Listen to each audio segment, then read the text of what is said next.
The broadcast is now starting. All attendees are in listen-only mode. Good morning, everyone. Thank you for joining us for our webinar on linking BMP and water quality success in Indian Creek. This is Mark Ingebrigtsen with the Illinois Soybean Association. Again, thank you for joining us today. We're going to hear from three presenters talking about the Indian Creek Watershed Project. We're going to start off with Chad Watts, who is Executive Director with the Conservation Technology Information Center in Indiana. Chad is a native of Indiana, has a bachelor's degree in natural resources from Purdue. He's worked in conservation ag and watersheds for more than 20 years, including work with Indiana Department of Natural Resources, the Nature Conservancy, and now with the Conservation Technology Information Center. Chad has been at CTIC for 4 years and was recently named their Executive Director. We thank Chad for joining us today, and with that, I'm going to turn it over to Chad. Thank you, Mark, and good morning, everyone. Thanks for tuning in to the Indian Creek Watershed Project discussion we're having here today. I look forward to sharing some good information with you. I know I'm on with a great set of presenters, and so my job this morning is to set up the project, kind of to give you some context and background on the Indian Creek project. So without further ado, I will begin that quest. So first off, tell you a little bit about Conservation Technology Information Center, or CTIC. We are a nonprofit organization based out of West Lafayette, Indiana, that works in the conservation ag space. We are a kind of set at the nexus where between information providers and industry and farmers. So translating that information kind of down the hill to farmers, and where they can use it on the ground to make productive and practical decisions on their farms. And so a little bit about Indian Creek Watershed.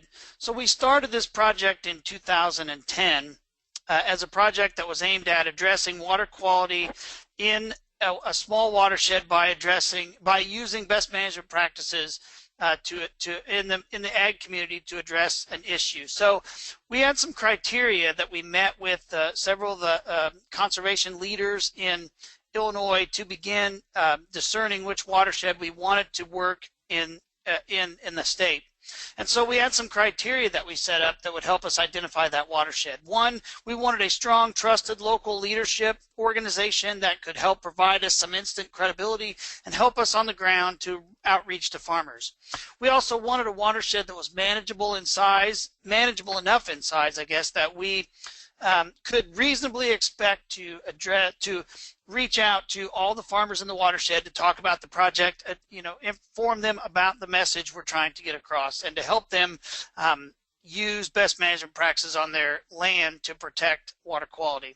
And we also wanted a documented water quality issue that we could rally local citizens around to help build excitement and the desire to participate in our project. And so we also, since we're an organization that deals with conservation and agriculture, we wanted that issue to be addressed in some way by agriculture and through conservation and agriculture. So using those conservation systems on the farm that could hopefully then make a difference in water quality.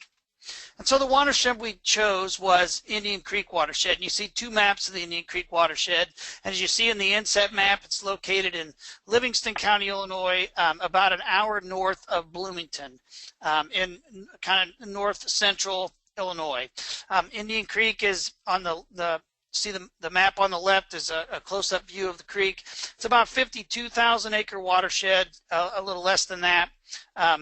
It kind of flows west and north to the Vermilion River, and you see its location in relation to the Vermilion River on the right map. You can see that it dumps into the South Fork of the Vermilion River, and that's important because that joins up with the North Fork to create the Vermilion River itself. And the Vermilion River then goes through the two towns noted there on the right map on the right of Pontiac and Streeter. And the important part of those two towns is that they take water out of the Vermilion River for their municipal drinking water supplies. So if you think about the influence that Indian Creek could potentially have on drinking water quality in Pontiac and Streeter, certainly it is a contributor to the water that would reach those two drinking water systems. And so we had that documented water quality issue of nitrogen in the water just downstream from where Indian Creek dumps into the South Fork of the Vermilion River. And so we were hoping to work in Indian Creek to address best management practices and adoption of conservation systems to the extent that we could influence that water quality that was delivered to the Vermilion River and ultimately those over 25,000 residents in Pontiac and Streeter. One of the other good factors about this watershed is that it was also a watershed that was identified, and you see where the red star is over the Vermilion River. The Vermilion was identified in the Illinois Nutrient Loss Reduction Strategy as a priority watershed. So, we had that kind of backing with us as well. So we had some goals when we started this project.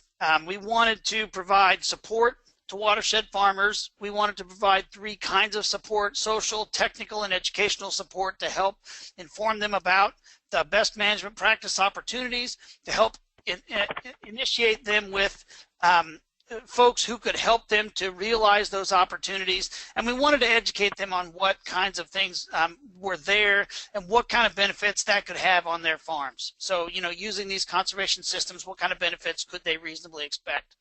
We also wanted to initiate a farmer and community-led watershed steering committee that would help to guide the project. We wanted that, again, to kind of set those goals consistent with the nutrient loss reduction strategy, using that as a lever to help us to encourage farmers to become more knowledgeable about the strategy, what the strategy could do to help them on their farms, and then also how we could use that to get more folks to adopt those conservation systems. So, and again, we wanted to address at least 50% of the land in the water, the ag land in the water, with these conservation systems for nitrogen management, so that we could then measure water quality and see if that scale of implementation of practices and conservation systems would make a difference in that water quality. So kind of testing to see if that was sufficient to address water quality in any way. So we had several partners, and that's one of the good things you'll hear about this project, is that the partners were very committed to what we did here. Illinois EPA was a significant factor in this project by collecting and disseminating water quality information, but also helping fund this project through the 319 program. We also had the Livingston County Soil and Water Conservation District, which, as you'll hear throughout the remainder of this presentation, was the folks there were a linchpin in helping to make this project successful. And then we had NRCS, USDA Natural Resources Conservation Service, that was instrumental in helping to bring cost share funding and technical expertise to the farmers to help them use these practices that we were promoting as a part of the project. And then, of course, the steering committee, which I talked about, which was the true guiding force for this project. They were the ones that kind of set the stage for the kinds of on-farm demonstrations we did, the field days that we did, and that kind of thing. And so they were very instrumental in helping this project be successful. And also then there was the industry partners and sponsors. Industry partners, well, sponsors as well, bringing the tools and technologies to the watershed area that could help us to achieve that nutrient use efficiency benefits that we were seeking. And this is a list of all of the groups that were involved as a part of sponsors and contributors to this project. Again, not only contributing funding to help match the Illinois EPA 319 dollars, but also funding for additional incentives, additional, not incentives, but additional activities that went along with the project that were parallel. The one we'll talk about today is the Illinois Soybean Association, through the checkoff program, funded the research on the social indicators that was done by Dr. Church and Purdue University. So things like that. They also contributed technology, and the other things that they did was contributed people who sat on the steering committee and helped to provide that kind of larger perspective on nutrient use efficiency and how we can help, how we can bring different resources to the watershed area to help farmers to better adopt these kinds of conservation systems on their farms. So a lot of support went into this project. for sure. And that was one of the things that made it unique, in that, not any one group, not the Soil and Water Conservation District, not CTIC, not NRCS, not any one group had to bring all of the money or all of the expertise to the table. Everybody kind of played in their own space and did what they were good at, and then that led overall cumulatively to the success of the project. So our approach in Indian Creek Watershed was to, number one, establish that local leadership group. And that was, again, the Soil and Water Conservation District was key in helping us do outreach to farmers, to identify the farmer leaders who would sit on those steering committees and attend those meetings and really be a guiding force for the project. They took an ownership in this project and really carried the ball forward in ways that we had, really it was beyond our expectation of what the kinds of things that happened. We got some really good spokesmen who have traveled for around different parts of the country, from Washington D.C. to the World Food Prize in Iowa, to give information about this project to to folks who want to listen. So it's been very positive and rewarding experience to work with the local leadership there in Livingston County to implement this project. The next thing we did is we knew we had products and practices that were being promoted that could help benefit nutrient use efficiency, and we wanted to demonstrate those practices on the farm. Many of the farmers who were on the steering committee also did these on-farm demonstrations to help demonstrate these best practices in conservation systems. And so after that, we analyzed the information that went into these demonstrations, outlining the nutrient use efficiency gains that were resonant within each practice that was done on the farm.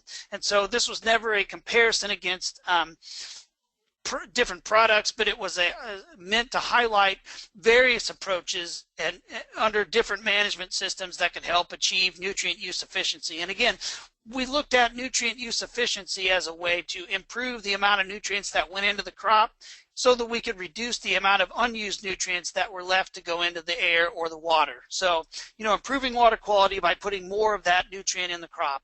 And that's what the demonstrations were focused on. We did things like cover crops, various different nitrogen management products, from Inserve, nitrogen inhibitor, nitrification inhibitors, to coated urea products that help delay the breakdown of nitrogen. Those kinds of things that could help farmers be more efficient with that nitrogen that they're using on the farm. And then the third thing we did is on the right side was education. We wanted to use this as use the demonstrations as an opportunity to provide education and help not only to the farmer who did the demonstration, but to broadcast those results more broadly, so that more farmers could benefit from the knowledge that was gained from those demonstrations, and then consider whether or not they wanted to use that particular practice or product on their farm. And so again, we looked at these demonstrations as opportunities to demonstrate proven practices, proven products, and proven strategies that could help us to address nutrient use efficiency. And so, through that, this was not a testing ground for any product or practice. This was proven practices and products that were used to improve nutrient use efficiency. And then so, we use that as, again, an educational opportunity to visit some of the farms where we did these demonstrations, to show the benefits of those demonstrations during the season, and to disseminate the information from opportunities where we had done demonstrations to present that information, so that everybody can benefit from that information that was gained. So again, the on-farm demonstrations, we did various tillage practices. We did various different products that were make more efficient use of nitrogen. We used different rates, different times. The basis for our demonstration program was the 4 R's of nutrient stewardship.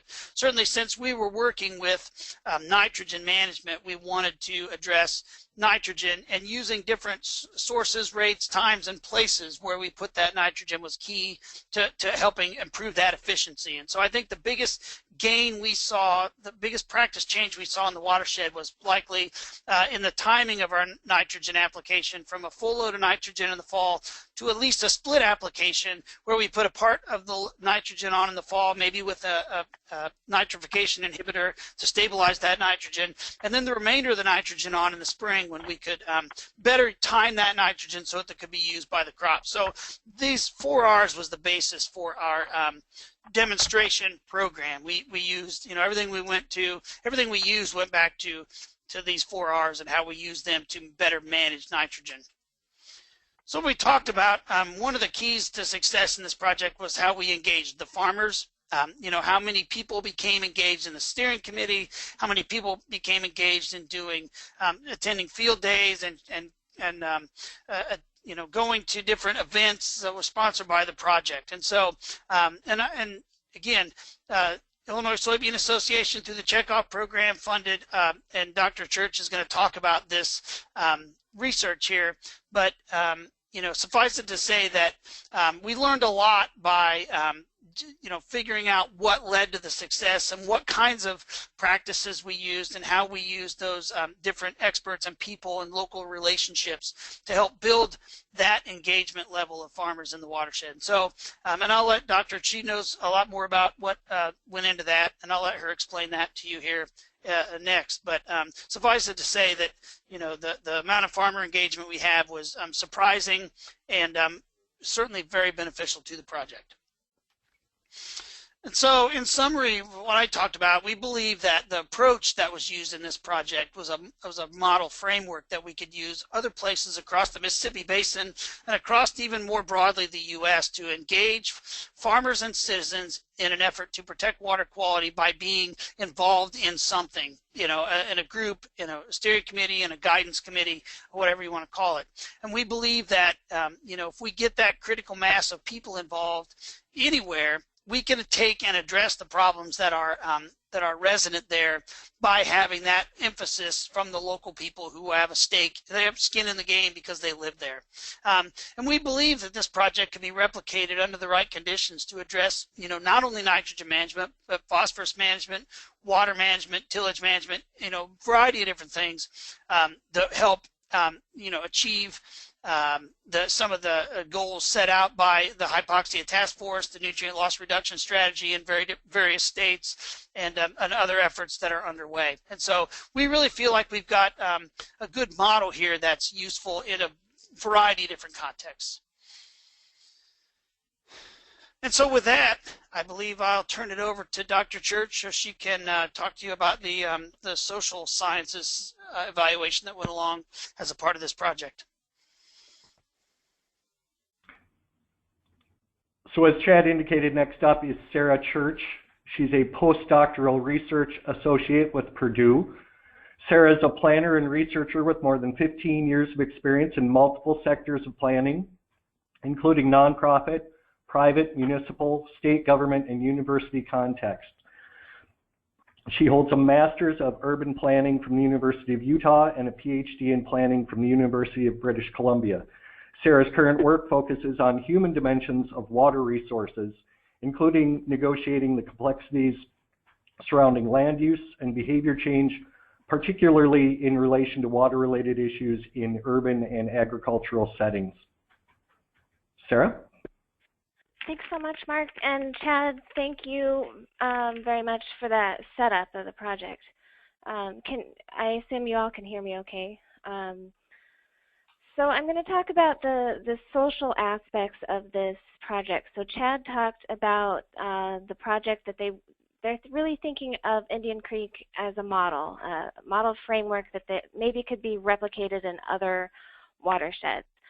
And so much of what we see going on here about the success of the project was the people involved and the social aspects. So I'll be talking about that. So I have some background slides here that Chad went over really well, so I'll go through these quickly. But these are just a couple pictures of Indian Creek in different seasons. The project's been going on since 2010. And then producers in this watershed have been taking part in voluntary cost share farm bill programs, and then also those demonstration projects that Chad talked about. So again, just to orient you to where we're talking about, we're in Illinois. The Indian Creek Watershed is located pretty much in Livingston County. Most of it is in Livingston County. And then just to point out again, these Fairbury being kind of the hub of activity of the project, and then the downstream neighbors of Pontiac and Streeter that are on the Vermilion River, who take that drinking water out of the Vermilion River, which is impaired. So again, to orient you, this picture on the right is actually Fairbury Main Street, so you can get a taste of what that community looks like. So as Chad mentioned, the project really achieved unprecedented participation in cost share programs. And when I went into the watershed to talk with the producers and the people involved in the project, they are all really proud of what they've accomplished and their conservation efforts. So as we're talking about this, the project is being held up as a model to be replicated. So what our team here at Purdue was tasked with was figuring out what were the project successes and why was the project a success. So Chad already went through this, but it's 104 producers in the watershed, and the watershed is a little over 51,000 acres. There were two main parts of the project: cost share projects through programs like EQIP and CSP, and then those nutrient use efficiency demonstration plots. So the producers were not compensated for putting in those plots, but the data was really valuable, not only for the producers that put in the demonstration plots, but those education events that Chad talked about. The sharing of the data was really important to the success of this project. So in terms of how I conducted this research, I interviewed 35 people who were both internal and external to the project. So I interviewed producers who participated in the demonstration plots and cost share programs, as well as a few producers who decided not to participate. I also talked with steering committee members and key project and agency staff, and then some people who were potentially an influence on the project or who were just interested in what was going on. For example, Illinois American Water, who needs to ensure safe drinking water standards for Pontiac and Streeter. So what I'm showing you here is a framework that we use to think about how this project works. So you can see that middle box there, it says catalyst event. So what this is showing is there's a couple things in play to mobilize this Fairbury Indian Creek watershed community into action. Action meaning joining in and implementing conservation on the ground. So I'll go over these boxes in a minute, but there's a catalyst event that just spurred the people into action, and then we're saying that the baseline social conditions, which I'll go over very soon, without those strong social baseline criteria and conditions, that the community may not have responded in the way that it did. So those catalyst events being the funding that was available through Section 319 and the Mississippi River Basin Initiative to fund outreach, education, cost share, demonstrations, and those sort of things. And then what I found through the interviews that the producers and the people involved in the project, there's a desire to avoid regulation by showing that producers are taking measures into their own hands in an effort to improve water quality, so that water quality can improve. And and that they're trying and showing hopefully that the water quality will improve. So, however, without those baseline social criteria that I mentioned, we don't think the community would have responded in the way that it did, that this project may not have been so successful. So those bullets are just a few of the things that we looked at to see what was going on in the watershed and see which of those were happening. So the biophysical impairment, meaning the impaired Vermilion River, funding availability that through Section 319 and MRBI. There was already some conservation going on in the watershed, so that made it more likely that producers would try something new and continue expanding their conservation. And then problem salience, so that's the drinking water emerged as a really important factor, that the producers were concerned about the effects of farming practices on their downstream neighbors. So I'm going to go through a few more of these, but as Chad mentioned, the locally led, the community-driven aspect of the project with community leaders, farmer leaders, and ag retailers involved in that steering committee was very important. So to have that buy-in and that enthusiasm really helped spur the success of this project. So here I'm laying out what we found that emerged as key to the Indian Creek project success. So first, I want to highlight that the structure and management of the project was important. So having that committed local leadership, the agency staff and producer leaders. Now, just a note on the right side of the screen there, I've included some of the quotations that came from the interviews I conducted. So local leadership, Terry Bachtold in the Soil and Water Office, everybody mentioned him. When I asked about what are the key takeaways you would take to another watershed, I had one person tell me that they would clone Terry. So that leadership, that committed leadership was really, really key. And again, Chad mentioned this capitalizing on partnerships. So there were many partners that were part of the steering committee and the project as a whole. And that was able to bring the strengths of the partners to the table so that not one group was burdened with the entire project. And also engaging the ag retailers. So bringing in those local ag retailers and crop advisors into the mix. They are influential in producers' decision making. So to have them at the table made the project more legitimate.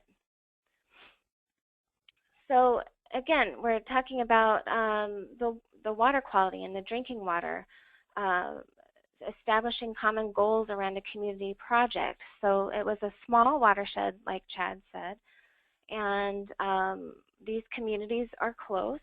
And that drinking water was a salient issue that people wanted to address. So this meant there was a locally led project that was centered around a common goal of water quality, particularly that drinking water. So again, the funding was also one of the keys to success. So there was enough funding to be able to fund many projects, cost share and demonstration projects, but also there was enough money for education and outreach in order to get the information out to the producers and educate them, and hopefully to get them into that NRCS office to sign up for those cost share programs. So it must be noted that this community was socially networked and that it was a small watershed and that much of the land in the watershed is owned and operated locally.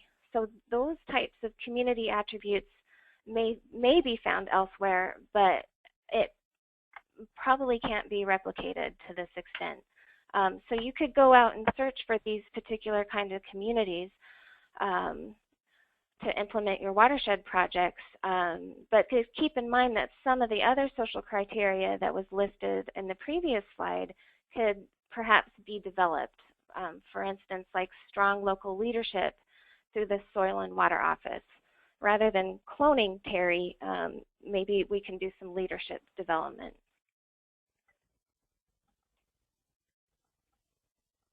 So we also found some challenges and areas for improvement. And so we found that there was a disconnect between what the participants thought was the intended goal of the project, which was improved water quality, and the perceived water quality improvements. So at the time that I was doing these interviews, the message I was receiving is that they wanted to see more water data. Now they understood that the impacts on water quality is a long-term endeavor, but they wanted to understand what they were doing was making a difference for water quality. So we get to see that next. So hopefully this can be shared with the watershed community there. The other potential issue was about commodity prices. So many of the producers I talked with, the price of corn, for example, was high enough that they felt like they could experiment with new conservation practices. So that high price of corn alleviated some of the financial risk that producers felt when experimenting with these new strategies. So with corn at a lower price, are producers going to be willing to try these new ideas? That is an issue. And then, as we hear in a lot of watersheds, some of the people we interviewed said the CSP contract process were burdensome. The requirements were burdensome. Some people thought that the paperwork was not worth their time in relation to the potential benefits they would see, especially when there was a risk that their project might not be accepted and granted funding. Also, some landlords did not want to be locked into a long-term contract with one producer, so they weren't able to sign off on the CSP contract paperwork. So those are some of the issues that emerged, and some of those are pretty common across the U.S. So I just want to highlight here a couple of the successes. So I asked people, was the project a success? And the most prevalent answer I received was that because of this project, that farmer awareness of water quality and nutrient management increased. And so this project and the education that Chad was just telling us about really helped the producers understand that they had an impact on the water and understand what they could do to help improve water quality. The next kind of common theme that came out was that the project increased public awareness. So bringing awareness to the public that the farmers in the watershed are trying to help water quality. So that included the Fairbury community, even the other farmers who weren't participating, but also the state and federal agencies, as well as other groups who want to emulate the project. So the Nature Conservancy, for example, attended at least one steering committee meeting to understand how they were structuring their project so they might be able to emulate that in their own watersheds. So I think I'll leave that there, and I can answer questions, more detailed questions later. This slide is just showing you a few more resources if you're interested. We developed a couple of videos that highlight the importance of the partnerships and also the importance of including ag retailers in the project. And then we recently had an article published in Land Use Policy. If you follow that link, you can download that article. So I think that's it. Thanks, Sarah. Next up, we will hear from Ursula Mahl, who is a senior research technician at the University of Notre Dame. Ursula got her BS in animal biology from UC Davis and a Master's of Science in Natural Resources from Cornell. She is currently the senior research technician in Professor Jennifer Tank's laboratory at the University of Notre Dame. Her work in the Tank laboratory is focused largely on the effects of agricultural management on water quality. Hi, everyone. So my part of this presentation relates to how we used water quality monitoring data to link agricultural conservation to water quality in Indian Creek. The reason this is important is that in Illinois and Indiana, the majority of streams and ditches are located within 500 meters of a row crop field. And fertilizer addition and artificial drainage improve crop yields, but these practices also reduce channel stability and nutrient retention. The net result of which is increased export of excess nutrients and sediments to downstream water bodies. This export to downstream water bodies can have negative impacts because the excess nutrients cause algal blooms. And when these algal blooms die and decompose, this causes water column hypoxia or dead zones, which can impair drinking water, water quality, fisheries, and recreation. And you can see on the right pictures of the fertilizer nitrogen input to the Gulf of Mexico and the dead zone on the bottom, as well as pictures of algal blooms within Lake Erie.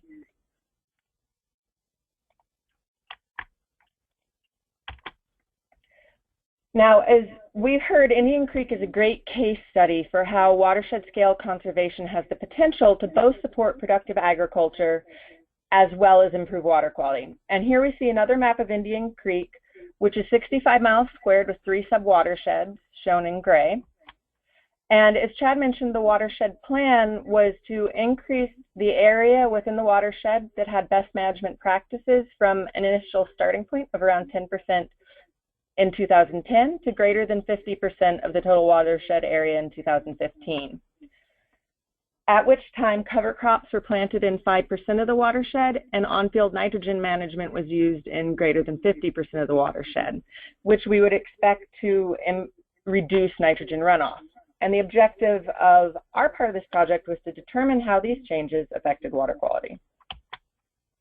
In order to do this, we measured flow using a USGS gauge at the outlet and also measured surface water nitrate using a combination of grab samples, which we started taking in May of 2010, 1 to 4 times a month at 5 sites that were each located at the top and bottom of each sub-watershed as shown on the map, as well as data from a sensor that was placed at the outlet to measure nitrogen continuously starting in July of 2011.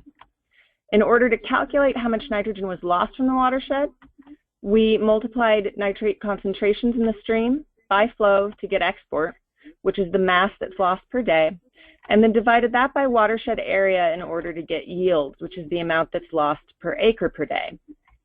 And we used the load flex composite model to calculate loads for the entire year. We predict that because precipitation and flow affect nitrogen runoff, we should see similar patterns for flow and for nitrate export when we compare between sites and years. However, if conservation efforts reduce nitrate runoff from fields, leading to lower concentrations, nitrate export will also be lower than we would expect based purely on flow.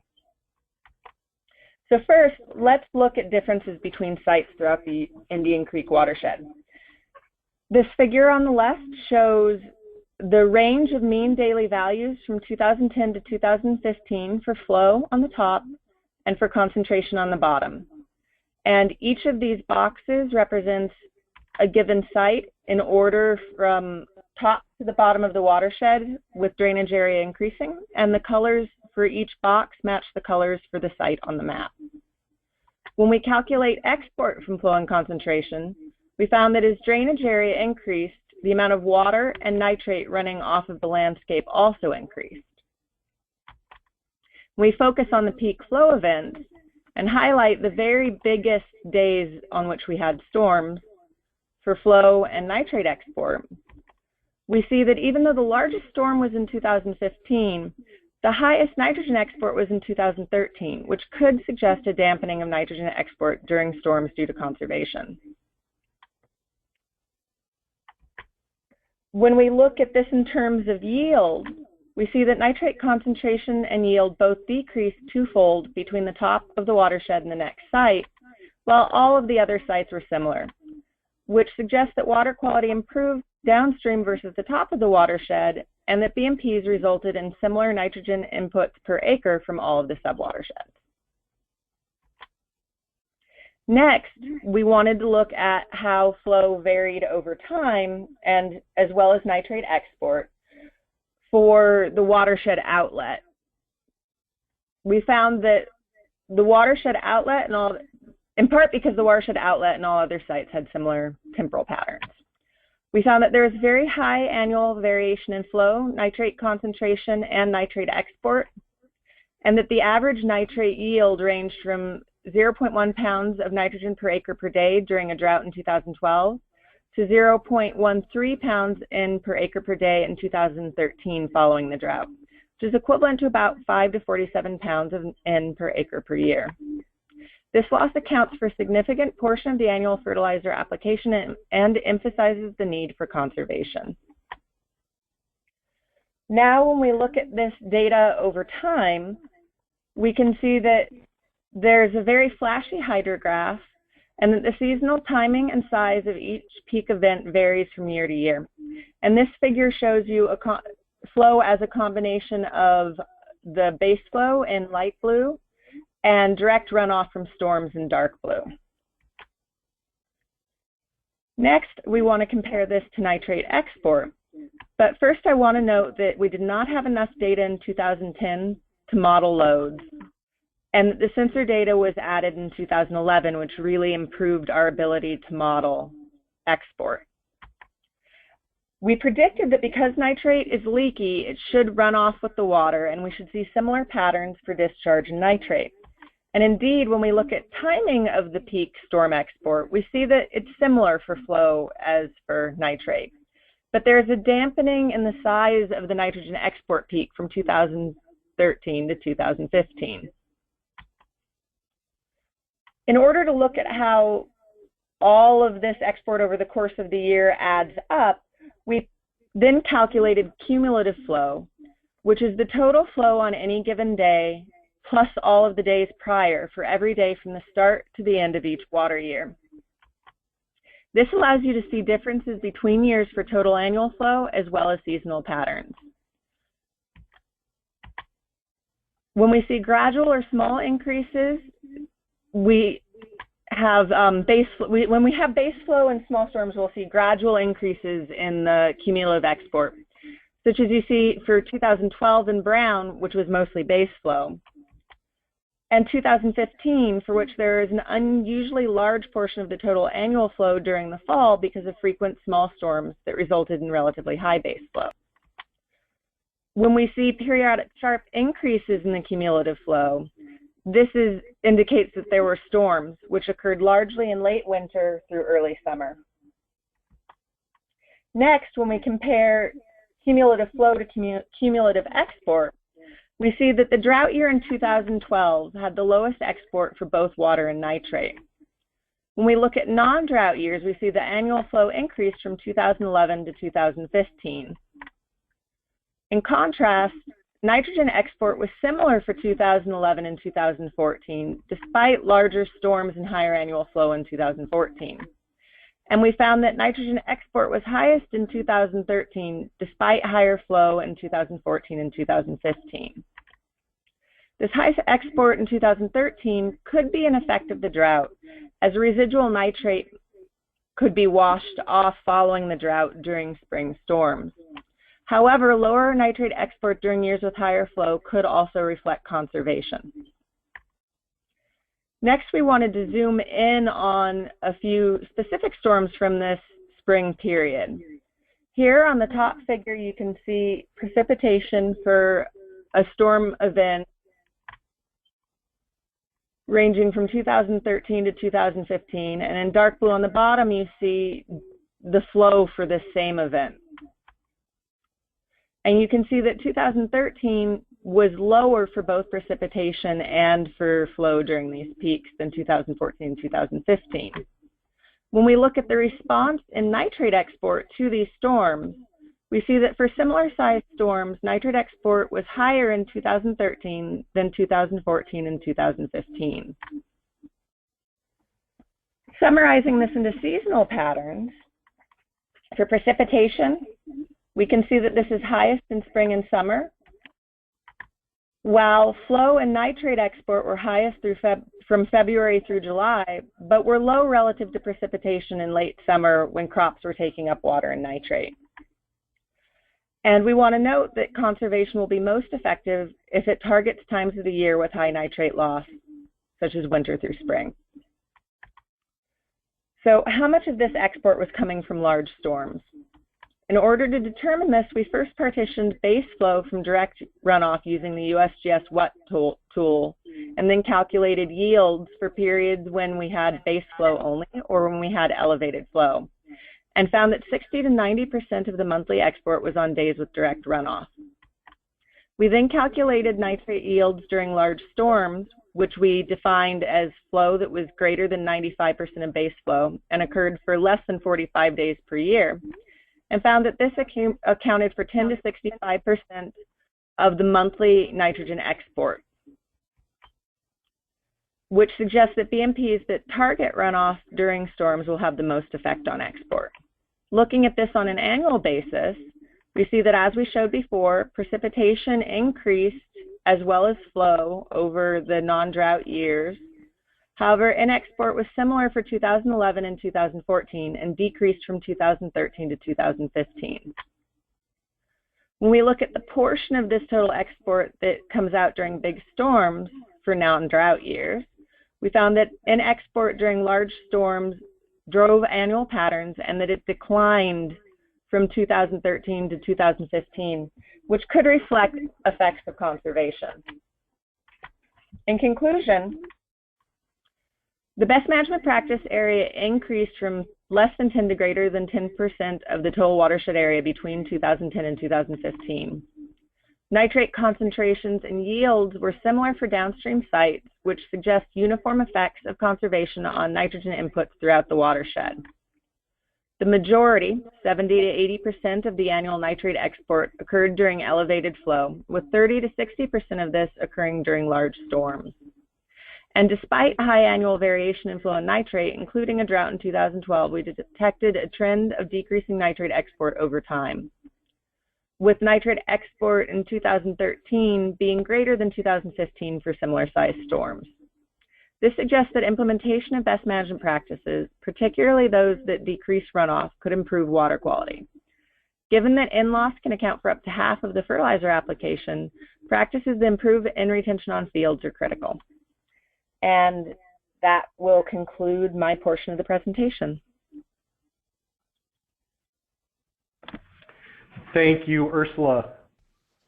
Great information. We do have a few questions coming in, which I will just share with the group and let the group answer.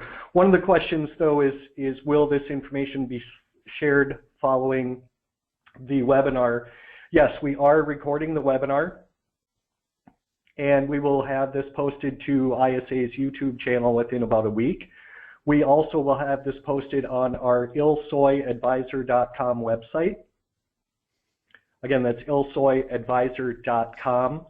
This is the platform where we host all of our webinars. All of the webinars there are archived, and they are archived by CEU type. Just go to ilsoyadvisor.com and search for webinars. First question we've got here is, what is the source of your BMP data in the map? And I think that one's for Ursula.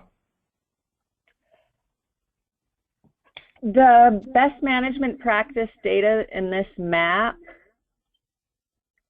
let me see. I apologize for not being able to tell you straight off. I got this data from Chad. Yeah, that's a map of the CSP application areas within the watershed in 2014. So it's that's all the areas potentially covered by a CSP contract in that year. Thank you, Chad. We've got another question here regarding the value of soil testing. Can any of our presenters address that? Certainly, that's one of the things that we talked about as we did the project.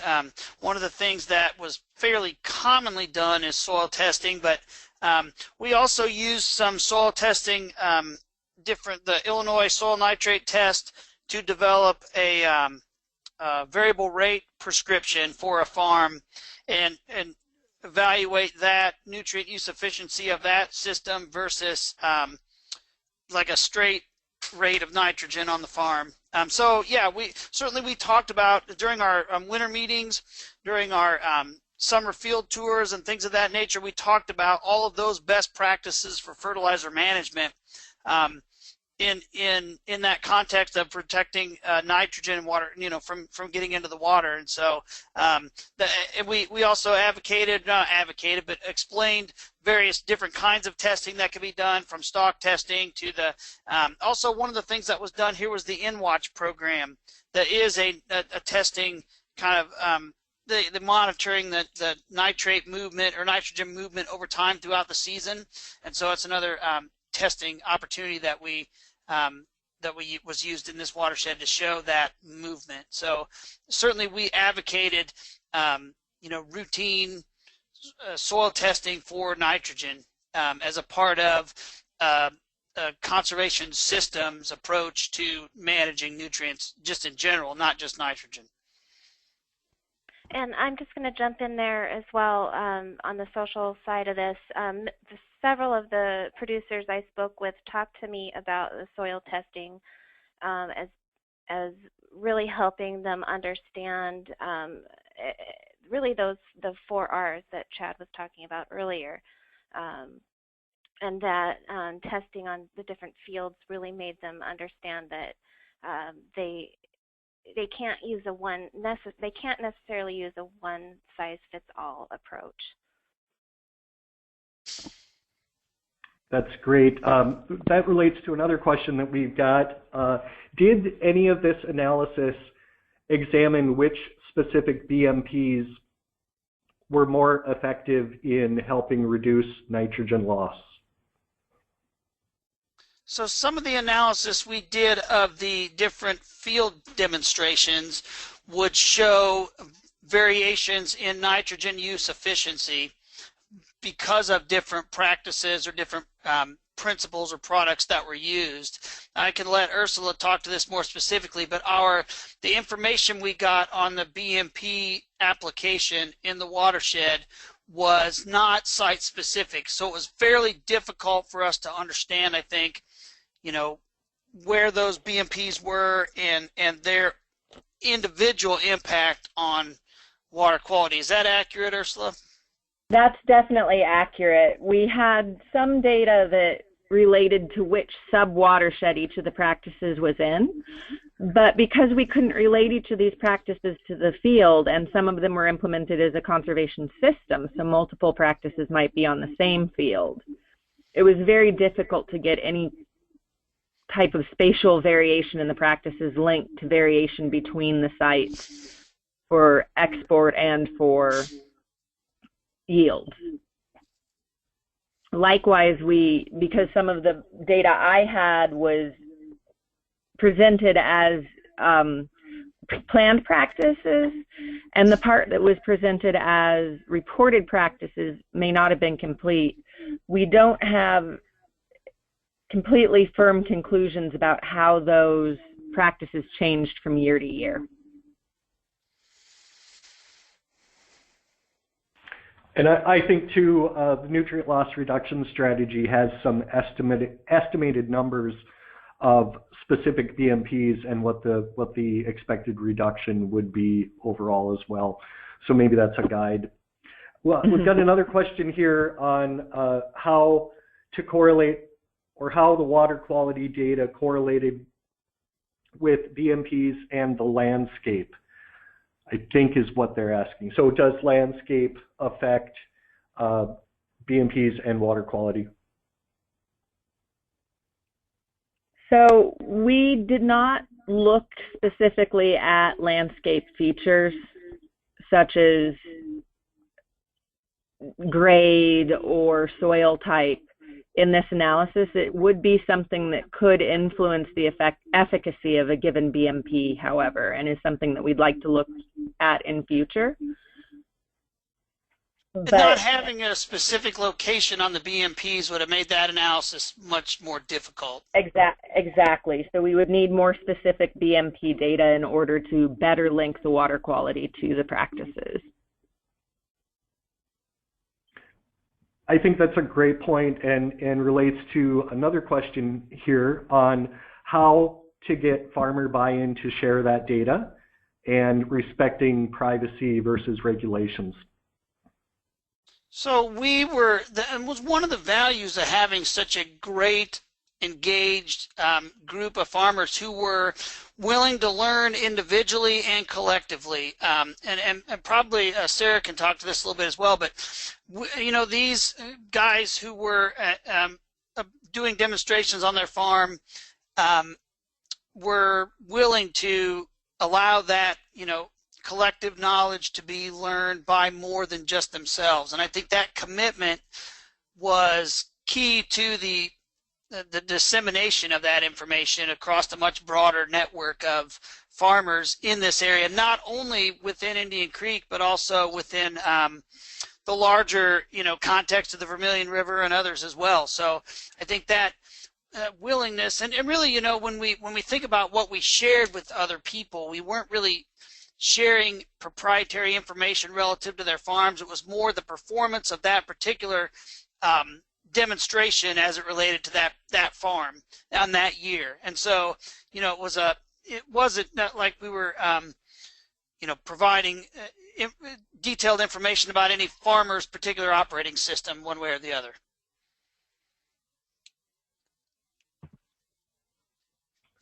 We've got another question here in terms of CEU credits and will these be reported. If, when you registered, you entered your CCA number, we will report those back to the national group. If you did not enter your CCA number, what you can do is log on to your CCA account and self-report. We've got another question here.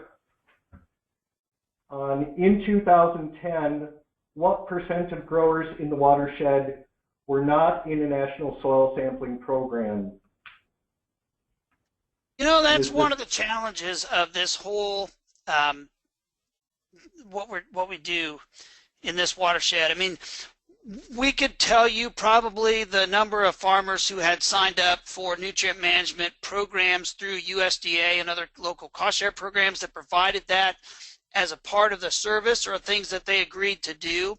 It's very difficult, to measure the practices and things that are adopted by farmers who looked over the fence and just did them on their own. And I think that's, certainly would give us a better estimate if we had those numbers. So for instance, we talk about one of the things that was best adopted during the course of this project was the move from a full load of nitrogen in the fall to a split application. And that was certainly proven as efficient and more efficient through our demonstrations. And I can tell you how many people went to the USDA office and applied for funding to do nutrient management on their farms, but I can't tell you how many just, anecdotally I can tell you by seeing fewer anhydrous rigs in the watershed in the fall, or more anhydrous rigs in the spring, we can certainly tell you that anecdotally, yes, that was an increase. But as far as how many more farmers are doing one practice over another in terms of nutrient management is very difficult to tell unless they're enrolled in some kind of program that tracks that kind of thing. So I don't know that we have a strong feeling for the number of farmers who were soil testing in 2010 versus today. You know, we would hope certainly that more would have been doing that just because of the information that was presented as part of our project, but we don't really have any way of documenting that in any certain fashion at this point. We've got another question here on infield versus edge of field BMPs, and if there's is the combination of those infield nutrient management and the edge of field practices most effective to reduce nitrogen loss? Well, it sure seems to me that a coordinated strategy like that has to be better than any one given strategy. We know that in this business of protecting water, there's no single silver bullet that's going to, you know, magically fix everything. So I think a combined strategy like that, and I know Ursula can maybe talk more about the science, but you know, to me, it is a combined effort between buffer strips and grass waterways to address erosion and sediment control to nutrient management to, you know, I mean, a variety of different things. And that's certainly why CTIC advocates a conservation systems approach where it's not just practice by practice, that it's an integrated system of practices that work together to address multiple concerns on the farm rather than just any one particular concern. I think Chad summed that up very well. In our lab, we've looked at a number of practices for infield and edge of field, including cover crops for their capacity to retain nitrogen and phosphorus on the field, as well as something called a two-stage ditch, where you put little mini floodplains inside the inset channel to minimize bank failure and erosion, and also to help clean up the water for whatever nitrogen has gotten into the field. But we found that, as Chad said, none of these are a silver bullet, and they always work better in combination. And that you also can't expect one field to do the work for the entire watershed. You really need to have some kind of conservation on every field to be effective, because you're only going to remove a portion of whatever load is coming off of each of those fields. By the same token, I think the message we tried to get out in this Indian Creek project was that any given farmer does not have to reach 25% reduction of nutrients in Indian Creek or in, you know, to match up with those nutrient loss reduction strategies. No one farmer has to shoulder the load on their own. It's a cumulative effort of everybody doing a little bit, you know, kind of to make that bigger difference in water quality overall. We're just a couple of minutes past 11, so we want to be sensitive for people's times, but we've got one last question here in terms of will this steering committee continue, and what are the kind of next steps planned for the Indian Creek watershed?